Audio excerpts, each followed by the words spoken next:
this still a normal day at the office? What does that mean exactly? You think that's what he's trying to do? Why are we learning this now? Is that weird? Why is this happening? Why is that? Why is that? Why is that? Buckle up, stay with us. Thanks to you at home for joining us this hour. I'm happy to have you here. This is one of those nights when there are more major news stories going on simultaneously than it is possible to process all at once. And so we just take them one at a time. You know, of course, that this very large hurricane is bearing down on the Carolina coast tonight. We are expecting an overnight landfall by Hurricane Florence. Evacuation of the most dangerous areas should have already occurred because this is what the wind is like on shore already. But there are fears that this is a life-threatening event for a wide swath of the American coast and even well inland in both North and South Carolina. We've got the very latest live forecast and track and the latest news on the impact thus far coming up in just a moment from meteorologist Bill Cairns. He's going to be with us live in just a moment. We're also going to be taking a look at a beautiful city of 120,000 people that is on the coast, and that appears to be right in the bullseye tonight. That city's mayor will be with us, too, on what is already turning out to be a very tough night with very tough conditions, with his city absolutely facing the heart of it. I mentioned that conditions are going to be tough both on the coast and well inland. One of the things that helps us show that tonight is that some of the technology that there is now for showing the impact of flooding from storm surge, some of that technology has radically improved, even just since the last round of hurricanes our country faced last year. So we're going to show you some of that technology tonight in just a couple of minutes. It is, to my mind, it is honestly mind-blowing. You will never, ever think of this kind of storm surge flooding ever the same way again. So we've got that full coverage coming up, and that'll be rolling through the overnight hours here on MSNBC tonight. As we have been watching that huge story unfold, though, a lot of other major news stories have broken this afternoon and this evening, including dozens of homes exploding and bursting into flame in Massachusetts. This started late this afternoon and it continues into tonight. These appear to be gas explosions.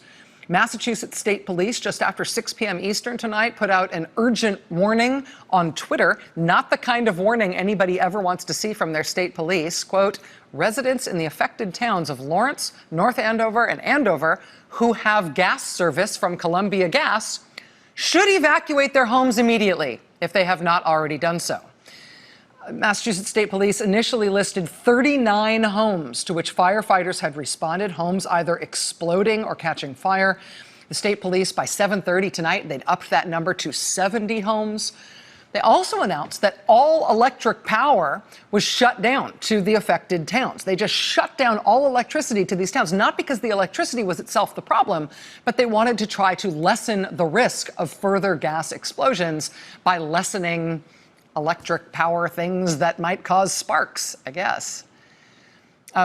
We are not sure what started this off. The Boston Globe says tonight that Columbia Gas had announced earlier today that they were going to start, quote, upgrading natural gas lines in neighborhoods across the state.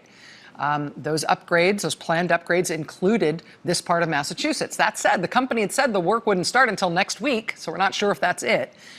The company now says they're investigating. Whatever has caused this, dozens of homes have burst into flames all over the towns of Andover, North Andover, and Lawrence, Massachusetts tonight.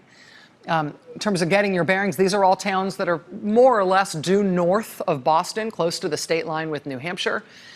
We will let you know more as we learn more. That story is still unfolding tonight, including now the chaos caused not just by these explosions and fires in dozens of buildings, but also by the sudden mandatory evacuation orders affecting tens of thousands of people on zero notice.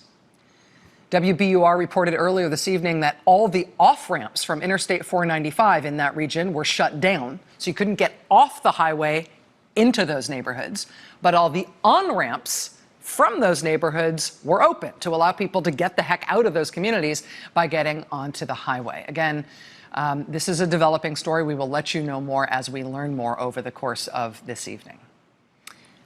And then, alongside those two big developing stories, which will continue to develop through the night tonight and we expect into tomorrow, two major stories also broke in Washington. One that is a huge deal, but we definitely saw it coming. and one that we didn't see coming at all. The surprise one was this public notice from the senior U.S. Senator from the state of California, Senator Dianne Feinstein. She released this statement today that says this, quote, "I have received information from an individual concerning the nomination of Brett Kavanaugh to the U.S. Supreme Court. That individual strongly requested confidentiality, declined to come forward or to press the matter further. I have honored that decision. I have, however, referred the matter to federal investigative authorities." So this is the top Democrat on the Judiciary Committee in the Senate. The Judiciary Committee in the Senate had been due to vote today on the Supreme Court nomination of Brett Kavanaugh. Under pressure from the Democrats on that committee, they put off that vote until next week. But then Senator Feinstein announced that she received, again, her phrase, some kind of information about the nominee that she has now referred to the FBI. Now, I should tell you, there is some anonymous source reporting out there tonight, including recently from NBC News, about the supposed nature of this information about Brett Kavanaugh and why Senator Feinstein may have concluded that it was a matter for the FBI. But whatever the information is that Feinstein has handed over to the FBI, we have not seen it. And the Washington Post is reporting that whatever the allegation is, the FBI has now notified the White House about it. Now, the FBI, of course, they do background checks on all federal judicial nominees, including Supreme Court nominees. Whatever this new information is that has been referred to the FBI by Dianne Feinstein, the FBI says that they have contacted the White House about that information. They have added that new information they received from the senator to the background file, to the FBI background file that they prepared for the White House for Brett Kavanaugh's nomination. So that's what we know thus far. Now, I'll just be honest with you. Because the White House has the information, right? The FBI has told the FBI has told the White House whatever it is. Because the White House now has this information, and because this White House leaks so badly it makes a sieve look like a tight ship, the fact that the White House now has this information from the FBI presumably means we will have at least some version of what this was all about being discussed based on anonymous White House sources before the night is through. I can't say that because I have a crystal ball. I can say that because I've lived through this last year and a half of the Trump administration, and I know they can't keep anything secret. So just with that experience in mind, I'll tell you, we will be back to this story in just a little while. It was an absolute curveball today. But now, tonight, we are also covering this. ABC News reporting tonight that the president's campaign chairman has reached a tentative plea deal to plead guilty in federal district court. Now, I have to say, it is not like we didn't know this might be coming. After Paul Manafort was convicted on 8 felony charges last month in federal district court in Virginia, the Wall Street Journal was first to report that Manafort was seeking to work out a plea deal with prosecutors to potentially avoid his second federal felony trial this month in Washington, D.C. The Journal reported at the time that Manafort had sought talks with prosecutors on that matter, but those talks had, quote, broken down. That was the initial report from the Wall Street Journal. Then last Friday night, late in the evening, Bloomberg News reported that Manafort was talking to prosecutors about a potential guilty plea. That was Friday night from Bloomberg. Then on Tuesday this week, the Washington Post matched that Bloomberg reporting. Manafort is trying to get a plea deal with prosecutors. And that's not surprising, right? At this point, it is not surprising that Paul Manafort would be looking for a lifeline to avoid the legal bills and the stress of mounting a defense in a second big multiple felony federal trial. He's already going to prison for years for the felonies that he was just convicted of. Maybe if he pleads guilty instead of fighting the next round of felony charges, maybe he could get some kind of break on his sentence. Certainly get a break on his legal bills. And I mean, again, to be honest, sorry to say this, but the exact length of time President Trump's campaign chairman spends rotting in prison for his multiple felony convictions isn't necessarily a matter of acute national concern, right? We know he's going to prison. Does it really matter if he gets his prison sentence shortened or lengthened a little bit? I don't know. But it is a very big matter of national concern, a matter of acute national concern. if the way the president's campaign chairman is going to try to lessen his time in prison is not just by pleading guilty, but also by agreeing to cooperate with prosecutors in the special counsel's office in any case they may be pursuing against the sitting president of the United States. And that prospect is why, after all of that reporting over the last few weeks, this from ABC News yesterday was really the breakthrough report here. President's campaign chair, yes, like everybody says, is seeking to plead guilty, seeking a deal in conjunction with a guilty plea. But crucially, what ABC News added yesterday was this, quote, Mueller's office is seeking cooperation from Manafort for information related to President Donald Trump and the 2016 campaign. That was yesterday from ABC News. Now tonight, they've reportedly got a deal. First reported, again, by ABC News. Thus far, nobody else has matched it, although a number of news outlets tonight have reported that talks are definitely underway. If the president's, amid all this other news, right, if the president's campaign chairman is pleading guilty tomorrow morning in federal court to more felony charges, that is a big deal. But if he is pleading guilty and pledging to cooperate with prosecutors from the special counsel's office in their investigations into the president, that is bigger than a big deal. And if that's what we're going to wake up to tomorrow, I have a few questions I need answered in order to prepare for that possibility. Joining us now is Chuck Rosenberg. He's the former U.S. attorney in the Eastern District of Virginia, former senior FBI and Justice Department official. Mr. Rosenberg, Chuck, thank you very much for being here tonight. Oh, it's a pleasure, Rachel. Thanks for having me. I am cognizant of the fact that there are a lot of very big and important news stories going on in the country tonight, and we're going to be sort of covering everything at a sprint over the course of this hour. I do feel like we need, though, to get our heads around the prospect that there may be some big dramatic development related to the presidency tomorrow. If Mr. Manafort has come to an agreement with prosecutors about pleading guilty, whether or not it includes a cooperation agreement, Chuck, is that something we would expect to hear about in open court tomorrow, in this next hearing in his case that's scheduled tomorrow morning for 11 a.m.? Tomorrow makes a lot of sense to me, Rachel, because jury selection begins early next week. And I can tell you the court does not want to bring in a jury only to send them on their way because the case has been resolved. So tomorrow makes a lot of sense. If there's going to be a plea, I would look at the court tomorrow. And that might make sense if that's the timing, especially if that's the court's incentive here. This last pretrial hearing before the jury selection starts, it had initially been scheduled for Wednesday morning. The judge then pushed it to tomorrow morning at 9:30. We got all those reports today that these talks were ongoing. The judge then pushed it a little more to later in the morning. Is that the sort of thing you might expect to see in conjunction with ongoing plea talks? Yeah, that's a good indicator. I mean, both parties would have told the court, hey, you know what? This hearing that we wanted to hold, we may not need to do it. We may not need to waste the court's time. We may be able to resolve this thing short of trial. So let's hold the hearing off for another day.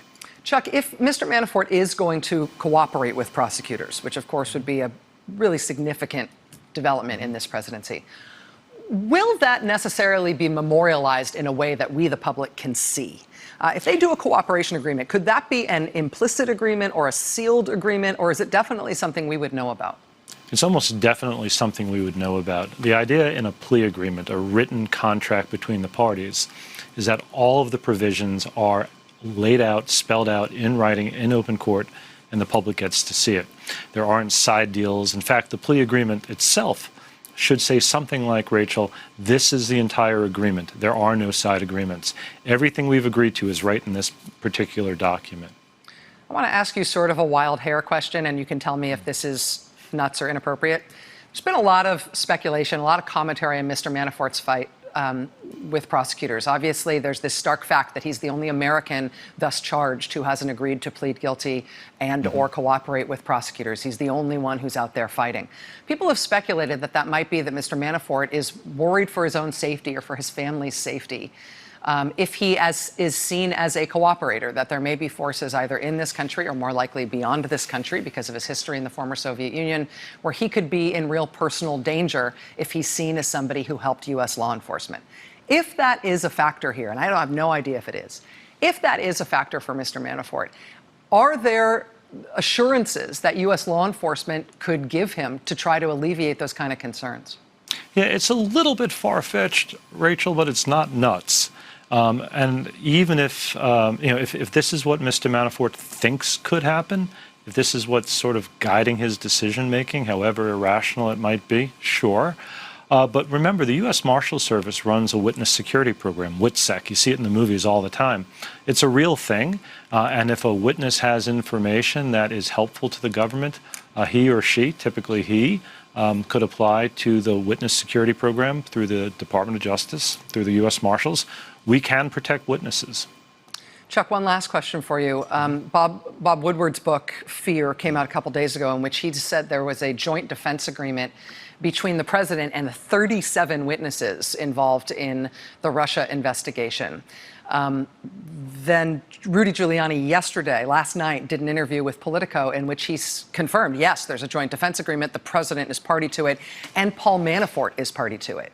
If all of that is true, and Manafort pleads guilty, does that mean he has to get out of that agreement? That's a great question. So for your viewers, a joint defense agreement really is an attorney-client privileged arrangement on steroids. Lots of attorneys and lots of clients all sharing information. And the general rule, Rachel, is that when somebody's interests diverge from the group, and cooperation would be the primary example of when it does, then that person has to withdraw.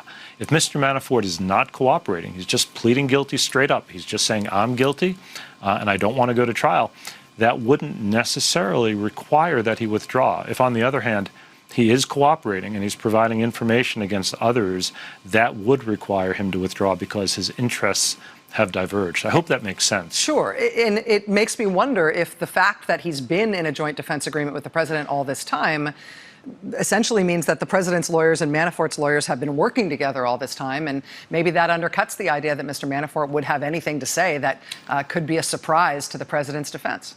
Well, also a great question. But it does happen that people who are in a joint defense agreement together come to a point in their lives, make a rational decision that they have to cut a deal for themselves. So people join these with the best of intentions, but they don't always hang together. And so it's entirely possible that Mr. Manafort would withdraw because he's going to cooperate, but I think more likely he's not going to cooperate. I don't expect to see that provision in his plea agreement in open court. And I imagine that he could remain in the joint defense agreement, although because the case against him is ostensibly resolved, I'm not sure what he would get out of it. Chuck Rosenberg, former U.S. Attorney in the Eastern District of Virginia, senior FBI and Justice Department official. Chuck, thank you very much for being here and helping us through this. Much appreciated. My pleasure. All right, we've got a lot more to get to this very, very, very, very busy news night, including a live forecast on Hurricane Florence coming up next. We're also going to be talking to the mayor of one of the major cities that is directly in the path of this storm tonight. Stay with us. Lots to get to.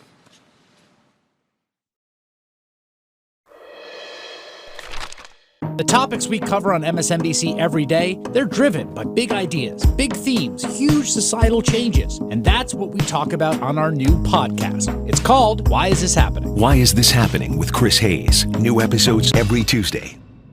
The full video podcast is no longer available, but the Rachel Maddow Show still is. Check out the full episode audio podcast or watch the show online anytime at now.msnbc.com.